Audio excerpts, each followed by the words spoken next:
So, welcome to another weekly stock commentaries where I share my personal opinion and insights of what's happening in PSEI and all other companies na nagte-trade diyan. Anyways, if you want exclusive investing related contents in the Philippine stock market, check the pinned comment. If you want daily insights in investing Philippine stocks, and check my Facebook page. So first topic, PSEI cracks 6,600. 13-month high. Grabe. Feeling ko no? Feeling ko nag-bottom ng Pilipinas. So ba't ko nasabing baka nag-bottom na yung Pilipinas? For the past few days nagrarally tayo and kahapon no? Or I should say last year kasi every time na may binibring up na na mga corruption headline, ganon, corruption news, laging lumalagabak ang PSEI. However, kahapon may pumutok na ulit, no? Isang parang malaking topic ulit about the ganun ulit, no? Corruption scandal sa Pilipinas. Except that hindi siya kinakover ng mga mainstream media, pero kalat na siya sa internet and pa rin no? Tuloy pa rin na rally ng PSEI. So, I think hindi ko nag-bottom na to. Wala siyang pakialam sa mga corruption headline na yan. Parang lang din, no? Yung Trump tariff nung mga nakaraang or last year, ganon. Sa una, may epekto siya hanggang sa nagsawa ng mga investor. Recently, nag-declare si Trump ng di ba, 15% tariff. Makikita nyo yung iba't ibang market. Wala silang pakialam no? So, balik na ulit sa raw data, no? Raw stats, ganon, raw metrics, raw fundamentals. Kung maganda yung fundamentals ng Pilipinas moving forward, maganda yung nire-report ng mga companies, I think, yun na yun, di ba? Doon na magmumula yung optimism. And speaking of optimism, yun din nung gumawa sila ng rate cut recently. So, eto, humahabol na siya sa Southeast Asia, and then maybe baka abulin niya si international. Eventually, baka abulin niya rin si emerging market. Diba? Sa sobrang tagal na niyang nabubugbog. Kita niyo dito di ba? Kumbaga, since 2021, parang pa lang siya, 4% up based on a total return basis. Yung iba, more than na sila lahat, no? More than 30% up since 2021. So, madami pa siyang kailangang habulin. Baka eto na yun. Diba? Kasi, ilan na to? 9%, no? So, 11% na lang, pwede mo lang sabihin na bull run ng Pilipinas. 11%. Dito lang yan, 7.3. Diba? Mahaba-haba pa yung taon, baka yan yung puntahan niya. Diba? So, nag 30% last year si emerging market. Baka si PSM mag 30% this year. 9%. So, ilan pa yan ng 21%? 21. Di ba? 8,000. Grabe. Baka eto na yun. We'll have to find that out. So, BSP rate cut. Ayan yung mga nakaraan. So, this has boosted interest in interest-sensitive sectors like prop. Wala nga Ang alam ko, sinasell down ng SM, sinasell down. Ali, sinasell down. Ayan. Tumabang ko naman. So, BDO, wala, no? Pag nag-slow down yung mga yan, first quarter, sell down talaga yan. Ayan. So, si MBT lang ata yung nagrarally kasi siya lang yung trading below book value. Ayan. Diba? So, kumbaga, gumagawa ito ngayon ng catch up. Pabunda sa kanyang book value. Assuming tuloy-tuloy siyang mag-rally. Okay? Next, ito yung growth driver ngayon ng PSEI ICT. So, nagre-record high siya. Grabe. So, wala akong ICT pero may stock ako na indirectly tumitingin kay ICT. So, ang maganda takbo din. Uy, grabe, 30% oh. Or ano, di ba? May isang buwan pa ng ano eh. Second quarter. I mean, first quarter. Strong global trade sentiment and its position as a top choice for foreign institutional investor.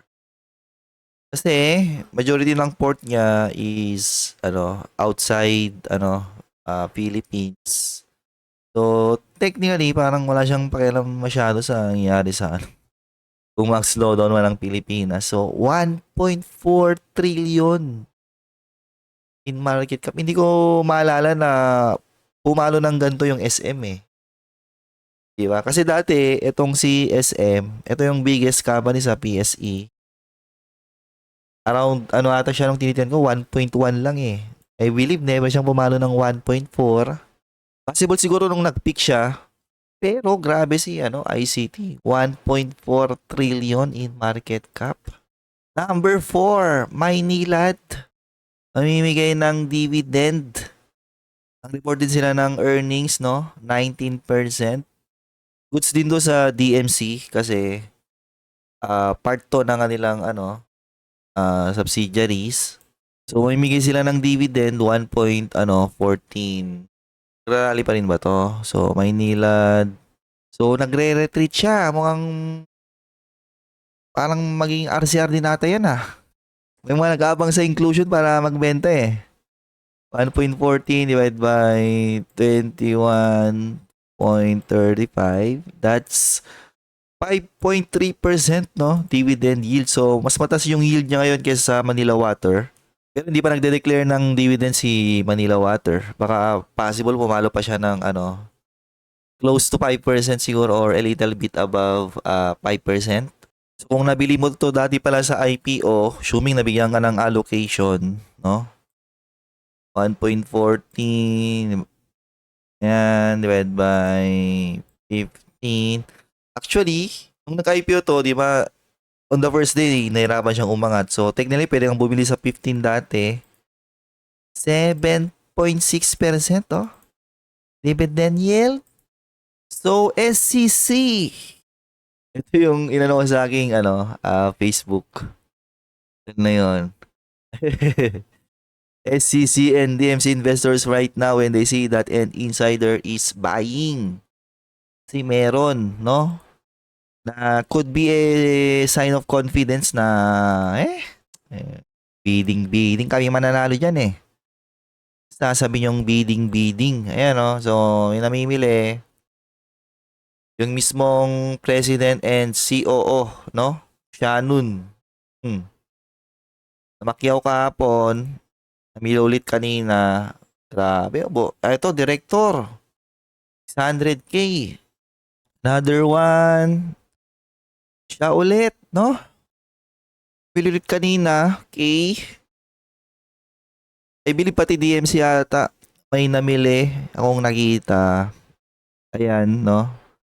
Kahapon din. Siya pa rin, no? Pero ano siya, Director, Assistant Treasurer on DMC. So it could be a sign of confidence pero we don't know, no? So ngayon, balik na siya sa no? Balik na sa year to date flat ang SCC. Ayan. Kasi nag-open ng SCC ng ayan dito around 28 ng 1026. So pag mag-announce pa to ng dividend, may mga baka pwede bang humabol yan. So technically siya pag-recover siya. Okay. DMC, so lahat ng nag-buy the dip na investor, yun na yun. DMC ang hindi naka-recover eh. Okay. Nag-open si DMC ng this year around 10.5, wala pa siya doon. Ang tanong, signal nga ba talaga yan na diba? Confident sila. We'll have to find that out. So, SEC's new IPO rule. So, pag large cap, binabanda nila sa 15% para may possibility na makapasok si GCash kasi maraming insider. So hanggang 15% lang yung kaya nilang i-public float. Ngayon, kung mag-IPO si GCash, ang daming arte nito no? Para sa akin, hindi special lang fintech no? Madali siyang madali siyang i-penetrate lalo na kung ang magpe-penetrate yung ibang company sa ibang bansa may pag-partner lang sila sa mga local company sa Pilipinas. Actually, mga bangko, yung ma-up nila unti-unti, kung ano na yung mundo naging fintech na rin kung ano in-offer doon So, dapat, yung GCash na actually, dahil nagrarally yan ng PSEI, baka pwede nilang ipasok na yan, no? Di ba yun, may optimism na Yan lang may hinantay na ma-IPO yung optimism para mapresyuhan nila yung kanilang stock price at a premium, no? Para mas madami silang ma-raise na capital. Pag nag-IPO to, syempre, mag-benefit dyan si, Globe. Kasi unti-unti naging growth driver na niya ang, GCash or Mint. Pag may na-raise to na malaki-laking capital, pang capex niya, ganon, baka mas mabilis siyang mag-grow moving forward. Next, we have Metro Bank. Top performer in the financial sector this week. Record-breaking full year. Ano siya Tawag nito, low single digit growth pa rin siya. Which is, yun yung growth niya on previous years So in a way, parang okay lang sa mga investors yung ganong growth, no? Medyo sanay na sila. Pero kung saan ang nangyari, nagkaroon siya ng surprise growth sa mid-single digit or above mid-single digit. Similar to BPI tsaka BDO. Malamang ito baka nasa na to ngayon. I-trade na siya sa kanyang book value. And then syempre nag-declare siya ng kanyang dividend na same, no? Flattish. But still better than the dividend payout of BDO and BPI. So yung what sinasabi ko nung mga nakaraang week, yung potential capital rotation, possible pa rin yun. Di ba? So, eto no, titignan nyo lang si BPI, kung magre-report to ng single digit na growth, ganyan. Pati si BDO, single digit na growth. Magbebenta nyo mga investor yan, lilipat sila sa Metro Bank. Kasi pag gano'n na nangyari na pare-paras na silang nag-grow ng single digit, yung dalawa, trading at price or premium price to book. Metro Bank still trading below book value. Anong pipiliin mo? Di doon ka sa mas mura, di ba? Pare-pares na pala kayo ng growth Ba't ka ba magtsatsaga sa expensive na bangko? Ang book value nito ngayon nasa 90 plus So that's still around 17% upside. Let's go. So PhilInvest issue up to 11.7. Visit na to. Funds na naman. Funds it's 26 capital expenditure. Aggressive push in the nag-report na rin to Parang low single digit yung growth niya. Pero mga property stock, madami sa kanila yung undervalued So FLI, magalaw naman, no? Paunti-unti yung kanyang stock price. Okay. 9, LR. LR pa ba? Search nearly in a single session week leading gainers among speculative issues as interest. Baka plus, no? Ano to no? Hindi ka updated. Wala nang LR. Plus na ngayon. So, ayan. 13.87%. Yung sinasabi netong nearly 20% in a single session. Anong tinutukoy neto? Baka yung Bloom. Or yung yung web, no? Sabi na yung web okay. May mga bago na namang may ipit. Let's go. Ito yung sinasabi niya, no? Kabali si Google AI. Kasi itong si Web, ni-request din to recently sa aking Patreon Nagpa-pivot to ngayon sa online, online gaming. Blah, blah, blah. So, may mga bago na namang Maseselda.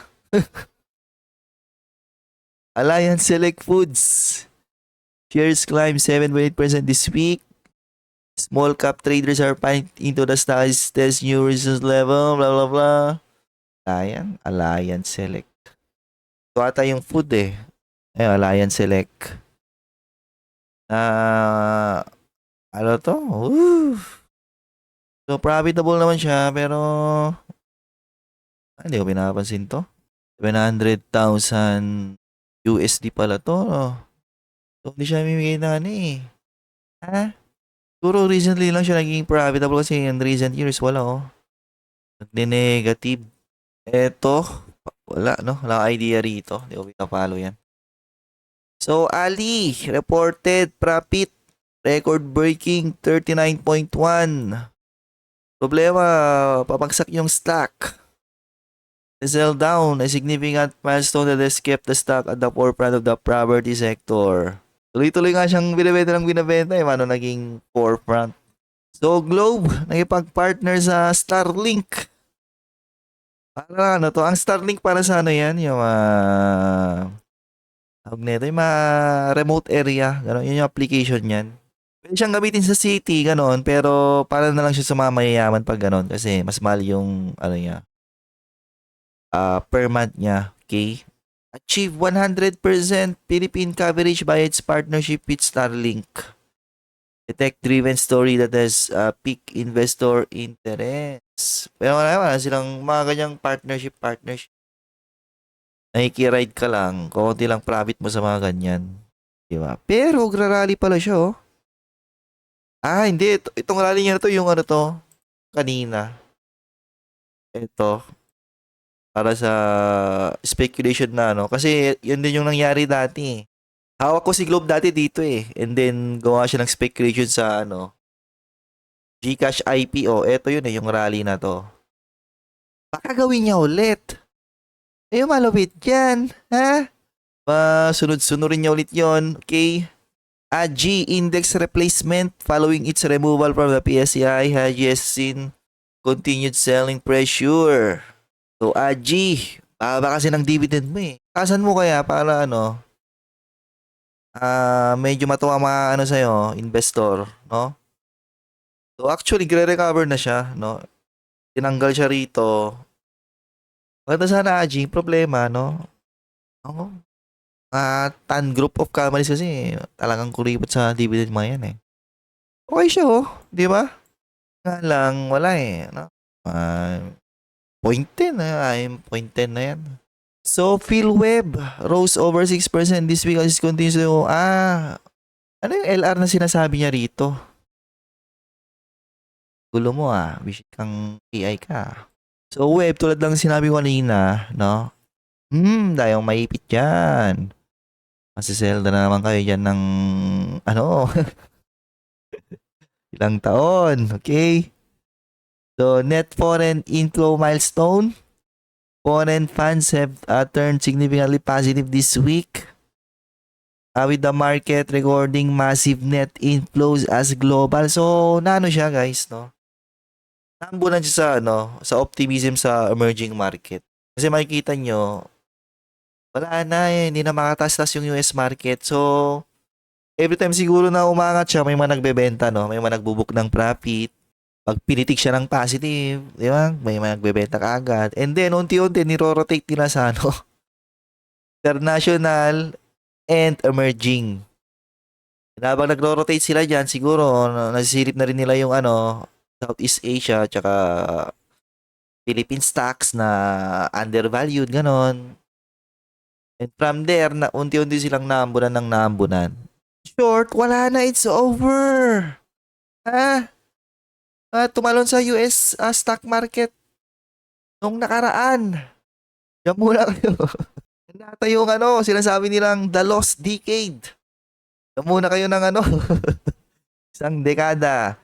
Anyways, ayun lang muna yung aking ano, stock commentaries for this video.